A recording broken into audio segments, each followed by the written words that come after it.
So hello everyone, in this video we are going to discuss about the cryopreservation of cell lines. Cryopreservation का मतलब होता है ये एक मेथड है जिससे कि आप सेल्स को फ्रीज़ कर सकते हो एंड उनको सेव करके रख सकते हो, मेंटेनिंग देयर वायबिलिटी मतलब surviving successfully until they are defrosted months or years later. Suppose करो कि आपने एनिमल सेल कल्चर परफॉर्म किया, उसके बाद आपको क्या करना है, वो जो कल्चर्ड सेल्स है उनको आपको अभी यूज़ नहीं करना है, आपको उन्हें प्रिजर्व करके रखना है. आपको उन्हें क्या करना है, सेव करके रखना है कि हम अभी यूज़ नहीं कर रहे, हमें 1 महीने बाद या 1 साल बाद आपको ज़रूरत पड़ेगी, तो हमें उसको प्रिजर्व करके रखना है. प्रिजर्व करके रखने के लिए आपको उन्हें फ्रीज़ करना पड़ेगा. जब आप उसको फ्रीज़ कर दोगे तो उसकी जो सेल की एक्टिविटी होती है वो स्टॉप हो जाएगी वहीं पे, एंड जब आप उसको डीफ्रीज़ करोगे तो वो वायबल होंगे, यानी कि वो सक्सेसफुली सर्वाइव कर जाएंगे. इस प्रोसेस को हम क्रायोप्रिजर्वेशन बोलते हैं कि हम सेल्स को सेव करके प्रिजर्व करके रख रहे हैं फॉर द फ्यूचर यूज़. तो सेल्स को हम क्रायो प्रिजर्व रखते हैं ताकि उनके अंदर, यानी कि उनको फ्रीज़ किस लिए किया जाता है, ताकि उनके अंदर मिनिमम जेनेटिक चेंजेस हो एंड उनके अंदर कोई कंटामिनेशन ना हो. And it is the best to cryopreserve the cells when they are at the optimal rate of growth. So यहाँ पे क्रायो प्रिजर्वेशन करने के लिए आपको क्या क्या चीज़ें ज़रूरत पड़ेंगी. सबसे पहले है फ्रीज़ मीडियम. फ्रीज़ मीडियम के अंदर 90% आपका फीटल बोवाइन सीरम होता है, 10% आपका DMSO होता है. जो DMSO होता है that stands for the dimethyl sulpho oxide. और ये जो DMSO है वो क्रायो प्रोटेक्टेंट होता है, और you can say it is anti freezing agent. अगर DMSO अवेलेबल नहीं है या इन केस कोई आपके जो सेल्स हैं वो DMSO सेंसिटिव हैं, तो उस केस में हम ग्लिसरॉल का भी यूज़ कर सकते हैं. जैसे कि in case of the bacterias के लिए अगर आप बैक्टीरिया को प्रिजर्व करना चाहते हो तो वहाँ पे हम DMSO नहीं करते हैं, हम ग्लिसरॉल का यूज़ करते हैं. फिर आपको 70% अल्कोहल चाहिए in the sterile water. Then you need the PBS without calcium and magnesium. PBS means phosphate buffer saline, जो कि एक तरीके का बैलेंस्ड आपका सॉल्ट सोल्यूशन होता है जो कि हम एनिमल सेल कल्चर्स के लिए यूज़ करते हैं. 0.05 ट्रिप्सिन या फिर EDTA in HBSS, that is Hanks basal salt solution, balance salt solution, Hanks balance salt solution. And DMSO is your anti-freezing agent, which is the dimethyl sulfo oxide. So most commonly use जो cryoprotectant है वो DMSO ही है. Alternates are ECA-CC, European collection for the cell culture, जिसमें 20% fetal bovine serum, but not all cell types के लिए हम ये यूज़ नहीं कर सकते, तो DMSO इज़ बेस्ट. एंड ये बहुत कि जो आपका जो कल्चर होना चाहिए वो हेल्दी होना चाहिए एंड लॉग फेज़ में होना चाहिए ग्रोथ के. मतलब जो ग्रोथ के फेजेस होते हैं इस तरीके से, सबसे पहले लॉग फेज़ होता है, फिर स्टेशनरी फेज़ होता है. सो ये आपके पास क्या होता है, लैग फेज़ होता है, फिर ये लॉग फेज़ होता है, और फिर यहाँ पे स्टेशनरी फेज़ होता है. तो आपको लॉग फेज़ के अंदर कहाँ पे हमें करना है, लॉग फेज़ के अंदर. So now this can be done by using the pre-confluent cultures. Pre-confluent cultures means cultures that are below their maximum cell density, and by changing the culture medium 24 hours before the freezing. सो कन्फ्लुएंसी क्या होती है, जब ये मान लीजिए आपका culture था, ये हमने मीडियम प्रोवाइड करा था, इस कल्चर में ना सेल्स बहुत ज़्यादा ग्रो हो चुके हैं, मतलब जो पूरा मीडियम है that has been covered with the sales.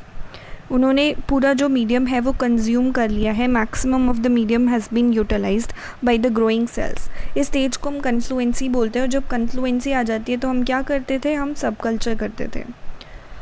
तो कन्फ्लुएंसी से पहली वाली स्टेज में हम इसको क्या कर सकते हैं, प्रिजर्व करके रख सकते हैं, यानी कि जब सेल डेंसिटी मैक्सिमम नहीं हुई है.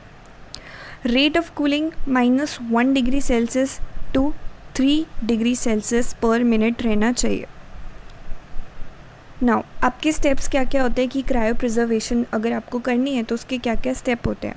सबसे पहले label the cryo vials with date, name of the researcher, cell number, passage number and cell type etcetera. So इस तरीके से आपकी क्रायोवाइल ट्यूब होती है।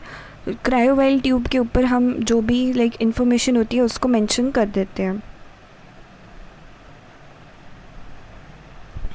सो इफ़ सेल्स आर अडरेंट, अगर वो अडरेंट सेल्स हैं तो हमें उनको क्या करना पड़ेगा, जैसे in case of the monolayer culture जब हमने करा था तो आपने देखा था कि जो सेल्स होते हैं वो अडरेंट होते हैं। अडरेंट का मतलब है कि वो सबस्ट्रेट से नीचे अटैच्ड रहते हैं।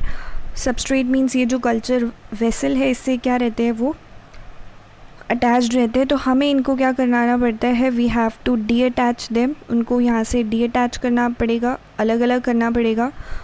इसके लिए हम ट्रिप्सिन का यूज़ करते हैं। तो मैंने आपको डिसएग्रीगेशन का प्रोसेस पूरा समझाया था लास्ट लेक्चर में, तब मैंने आपको बताया था।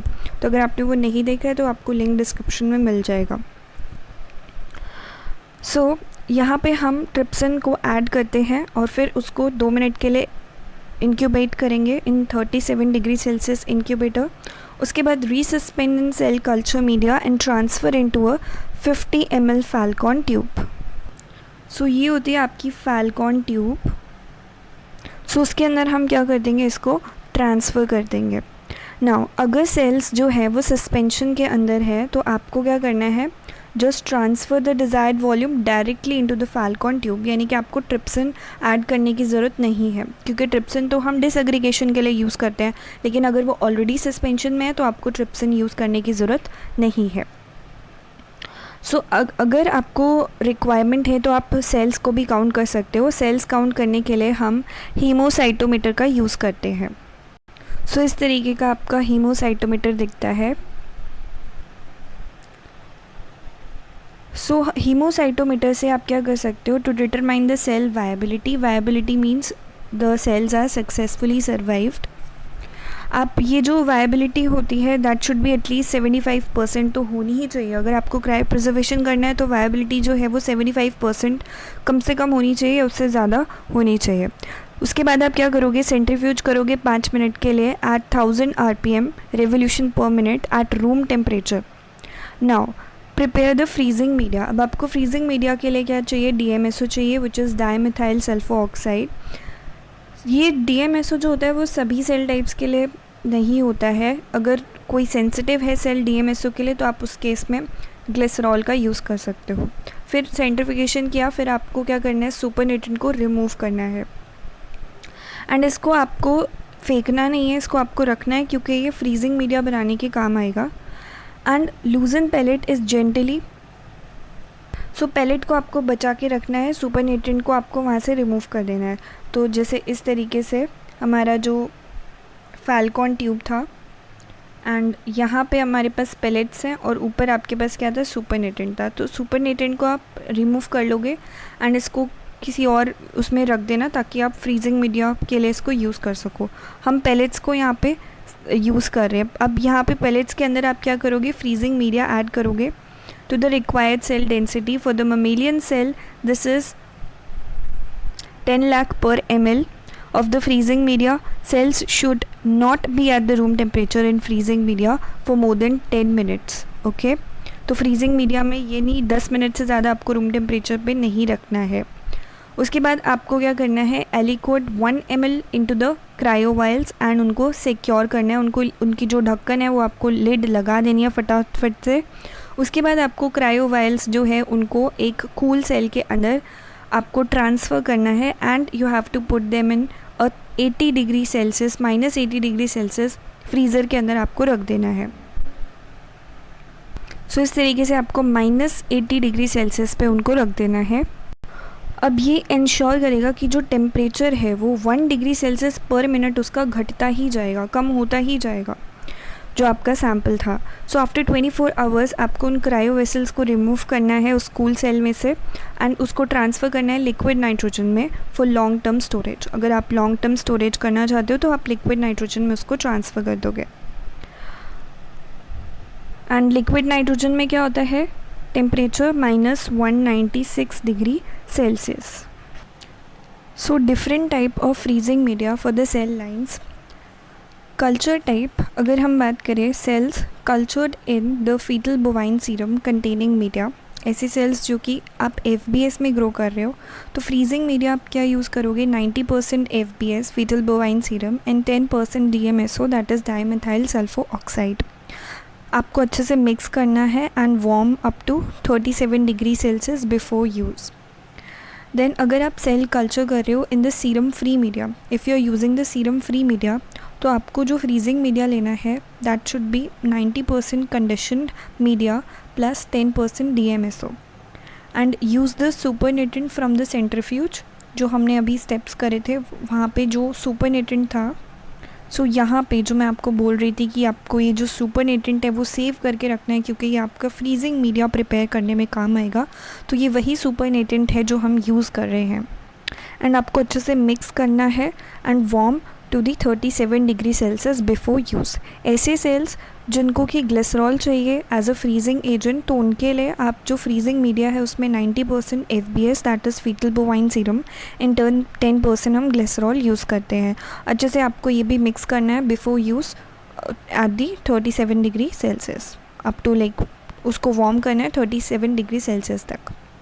उसके बाद जब आपको वापस से, अभी ये आपने क्रायो प्रिजर्वेशन कर लिया कि हमने फ्रीज़ करके रख दिया, जब भी ज़रूरत पड़ेगी, मान लीजिए कि आपको 3-4 महीने के बाद आपको दोबारा से यूज़ करना है, तो जो क्रायो प्रिजर्व्ड हैं आपके उनको आपको वापस से, देखो अभी आपने क्या कर रखा था, -196 डिग्री सेल्सियस लिक्विड नाइट्रोजन पे आपने स्टोर कर रखा था। तो जब आप ये क्या थे, आपकी क्रायो प्रिजर्व थे, अब वापस से आपको यूज़ करना है तो वापस से हम 37 डिग्री सेल्सियस पे उसको लेकर आएंगे और इस प्रोसेस को हम क्या बोलते हैं, थॉइंग बोलते हैं।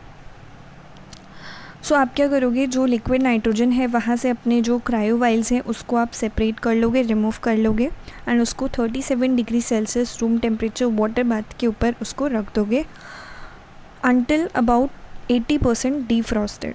So this should take no longer than 1 minute, 1 minute से ज़्यादा नहीं लगना चाहिए।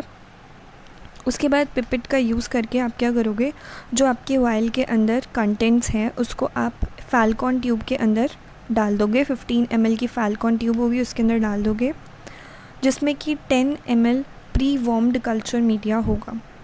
उसके बाद आप सेंट्रीफ्यूज करोगे 500 to 1000 RPM के ऊपर 5 मिनट के लिए। सुपरनेटेंट जो आएगा वो आपको डिस्कार्ड कर देना है and resuspend in appropriate amount of cell culture media. So इस तरीके से आपका क्या है, ये this is the Falcon tube. जब आपने सेंट्रीफ्यूज कर लिया तो ये आपका क्या आ गया, नीचे ऊपर आपका आ गया supernatant. This yellow one is the supernatant. इसको हम क्या कर देंगे, डिस्कार्ड कर देंगे। डिस्कार्ड करने के बाद जो हमारी पेलेट्स आएंगी, जो हमारा नीचे ये आया है, उसके अंदर हम क्या ऐड कर देंगे, उसके अंदर हम अपना कल्चर मीडियम ऐड कर देंगे। Now the transfer the cells into the culture vessel and transfer into 37 degree Celsius incubator के अंदर हम उसको ट्रांसफ़र कर देंगे। सो इस तरीके से हमने क्या कर दिया है, जो क्रायो प्रिजर्व्ड सेल्स थे उनको वापस से अगर आपको यूज़ करना है तो आपको थॉइंग करनी पड़ेगी, यानी कि उन्हें वापस से 37 डिग्री सेल्सियस पर लाना होगा। सो क्रायो प्रिजर्वेशन में बेसिकली हम क्या कर रहे हैं, जो भी हमारे सेल्स हैं उनको प्रिजर्व करके रख रहे हैं at the freezing temperature. Deep freezer में -80 डिग्री होता है और जो लिक्विड नाइट्रोजन है उसमें -196 होता है, -196 degree Celsius. So this is all about day, and if you like the video, do share it with your friends and don't forget to subscribe the channel for more updates. Notes का link आपको description में मिल जाएगा। Thank you and have a wonderful day.